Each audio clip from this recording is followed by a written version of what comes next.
नमस्कार दोस्तों, आपका स्वागत है आपके अपने YouTube channel KR studies hub पर। बीपीएससी प्रीलिम्स के लिए जनरल साइंस के टॉपिक को हम कवर करेंगे। यह एक बहुत ही इम्पोर्टेंट टॉपिक है, जैसा आप सबको पता होगा। सिलेबस में बहुत ज़्यादा नहीं बताया गया है कि जनरल साइंस में कौन से टॉपिक्स कवर होंगे, लेकिन जब हम प्रीवियस ईयर्स के क्वेश्चंस देखते हैं तो हमें पता चलता है कि इसकी इम्पोर्टेंस क्या है बीपीएससी प्रीलिम्स में। तो जो भी इम्पोर्टेंट टॉपिक्स हैं उनको कवर करने के लिए हम बेस बुक जो है या बेसिक सिलेबस जो है एनसीईआरटी को लेके आगे बढ़ेंगे,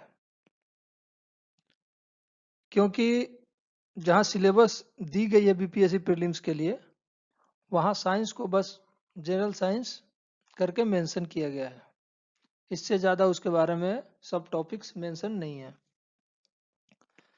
तो हम एनसीईआरटी के हिसाब से और जो प्रीवियस ईयर्स के क्वेश्चंस हैं उनको ध्यान में रखते हुए टॉपिक्स को वन बाय वन कवर करेंगे। जो इम्पोर्टेंट टॉपिक्स हैं विगत जो एग्जाम्स हुए हैं बीपीएससी के, उनमें से जो महत्वपूर्ण टॉपिक्स हैं वो आपके समक्ष मैं रख रहा हूँ। यूनिट एंड डायमेंशन ये बहुत इंपॉर्टेंट टॉपिक है, इसको अच्छे से देखना बहुत ज़्यादा ज़रूरी है। अच्छे से देखने का मतलब ये है कि जो बेसिक इंफॉर्मेशन होनी चाहिए, एक्सपेक्टेड है आपसे, वो बिल्कुल आपके ध्यान में होना चाहिए। अदरवाइज आपके प्रश्न इस टॉपिक से छूट जाएंगे। लॉज ऑफ मोशन दूसरा महत्वपूर्ण टॉपिक है। ग्रेविटेशन है, ये भी बहुत ही महत्वपूर्ण टॉपिक है। फ्लोटेशन, जिसमें आर्किमिडीज का जो प्रिंसिपल है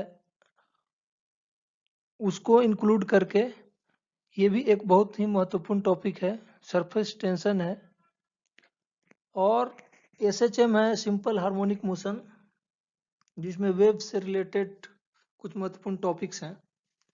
उन सारे टॉपिक्स को हम वन बाय वन करके कवर करेंगे और कुछ मिसलेनियस भी हैं जो कि महत्वपूर्ण भूमिका निभाते हैं जब जनरल साइंस के प्रश्न की बात होती है। तो ये सारे टॉपिक्स फिजिक्स से हमने लिया है, इनको मॉनिटर किया, ऑब्जर्व किया है कि जो प्रीवियस ईयर्स के क्वेश्चंस हैं इनसे होते हैं, और इनको अच्छे से करने के बाद बाकी कुछ ज़्यादा बचता भी नहीं है अगर हम जनरल साइंस की बात करें तो, फिजिक्स के लिहाज से।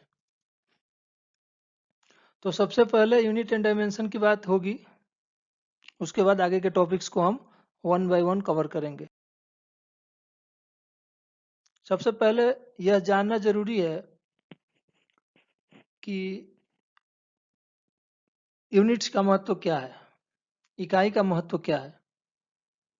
किसी भी क्वांटिटी को एक्सप्रेस करने के लिए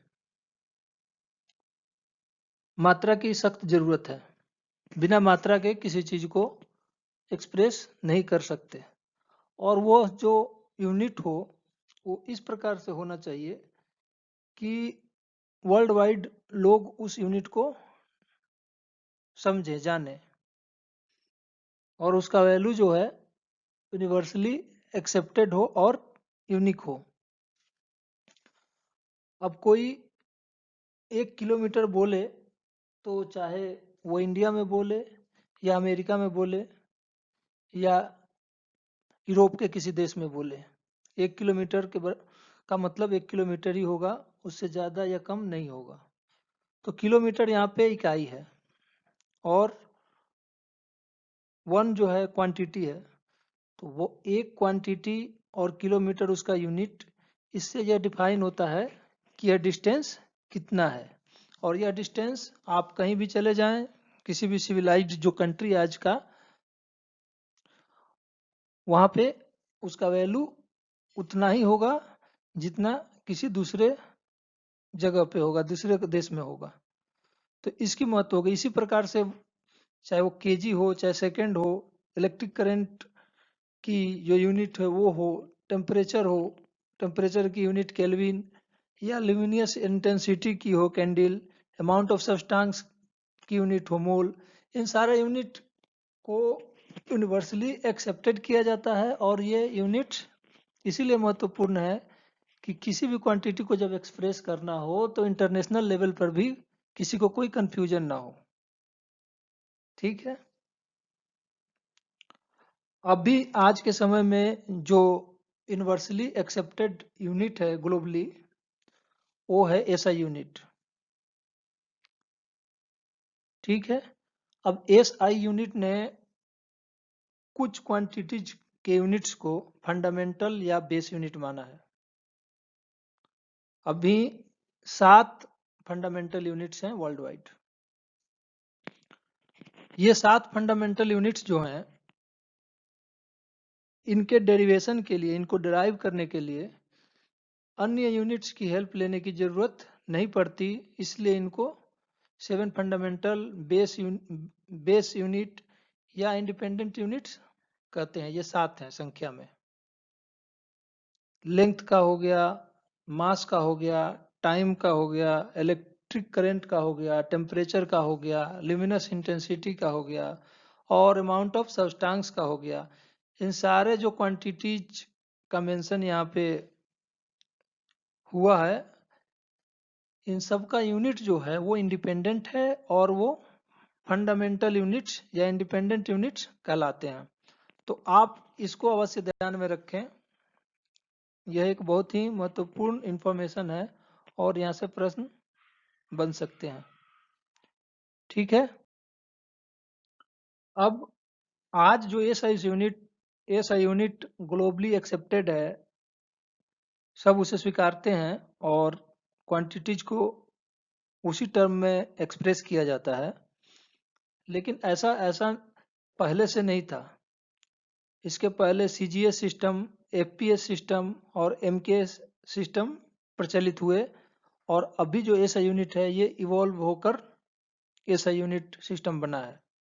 सबसे पहले सीजीएस सिस्टम, जिसमें सेंटीमीटर, ग्राम, सेकंड के टर्म में जो क्वांटिटीज हैं बेसिक, उनको एक्सप्रेस किया जाता था।